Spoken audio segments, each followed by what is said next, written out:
আসসালামু আলাইকুম। আজকে আমি তোমাদের সঙ্গে একটা নতুন রেসিপি শেয়ার করব। দেখো কি রেসিপি আমি তোমাদেরকে দেখাবো। পান্তা ভাতের রেসিপি।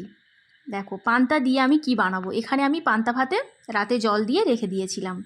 সেই পান্তাটা দিয়েই আজকে তোমাদেরকে একটা রেসিপি দেখাবো। পান্তা ভাত তো সবাই খেতে পছন্দ করে, ছোটরাও ভালোবাসে, বড়রাও ভালোবাসে, সবাই পছন্দ করে। দেখো আমি পান্তাটা নিয়ে কি বানাবো।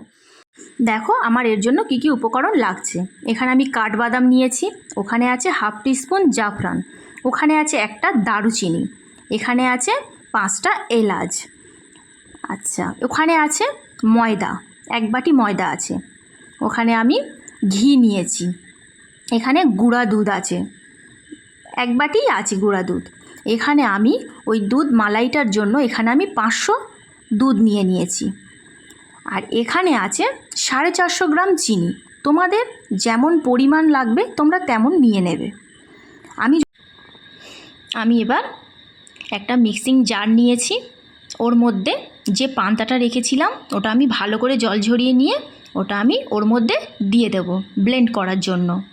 দেখো আমি সব পান্তাগুলো ওর মধ্যে দিয়ে দিচ্ছি। এবার আমি ওখানে দিচ্ছি 1 চামচ ময়দা, 1 চামচ ময়দা আমি ওর মধ্যে দিয়েছি। এবার আমি দেব 1 চামচ গুঁড়া দুধ। দেখো আমি 1 চামচ গুঁড়া দুধ ওর মধ্যে দিয়ে দিয়েছি। এবার আমি ওর মধ্যে কাঠবাদাম দিচ্ছি। কাঠবাদামটা অপশনাল, তোমরা চাইলে দিতে পারো, নাও দিতে পারো, ওটা আমার বাড়িতে ছিল আমি দিয়েছি। এখানে আমি দিচ্ছি 1 চামচ ঘি। এবার আমি ওটাকে পেস্ট করা হয়ে গেছে। আমি এবার ওটাতে একটা পাত্র নিয়েছি, ওর মধ্যে আমি ওটা ঢেলে নেব। ওটাকে আমি ঢেলে নিচ্ছি। দেখো ঢেলে নেওয়া হয়ে গেছে। ওর মধ্যে আমি এবার দিচ্ছি ময়দা, যে ময়দাটা ছিল ওটাই আমি 2 চামচ, বড় চামচের 2 চামচ দিয়েছি। এবার আমি ওর মধ্যে গুঁড়া দুধ দিচ্ছি, যে গুঁড়া দুধটা ছিল ওটাই 2 চামচ দিয়ে দিলাম। দিয়ে আমি ওটাকে ভালো করে মিক্সড করে নেব। নিয়ে আমি এখানে একটা পাত্র বসিয়ে দিয়ে ওখানে আমি দুধের যে মালাইটা করার জন্য আমি দুধটা ওখানে দিয়ে দিলাম। আমি ওখানে 500 গ্রাম দুধ পুরোটাই দিয়েছি। এখানে আমি এলাচ দিলাম আর দারচিনি টুকরাটা দিয়ে দিয়েছি। অল্প টেস্টের জন্য অল্প পরিমাণ একটু নুন দিয়েছি। এবার আমি ওর মধ্যে যেমন মিষ্টি তোমরা খাবে সেরকম পরিমাণ মিষ্টি দেবে। আর আমি একটু কালারের জন্য অল্প একটু জাফরান দিয়ে দিলাম। দিয়ে আমি ওটাকে আস্তে আস্তে নাড়িয়ে নাড়িয়ে এবার আমি এদিকে একটা কড়াই বসিয়ে দিয়েছি। ওর মধ্যে আমি চিনির শিরাটা করব, ওর জন্য আমি ওখানে চিনি দিয়ে দিয়েছি। আর ওখানে আমি পানি ওখানে অ্যাড করে দিলাম।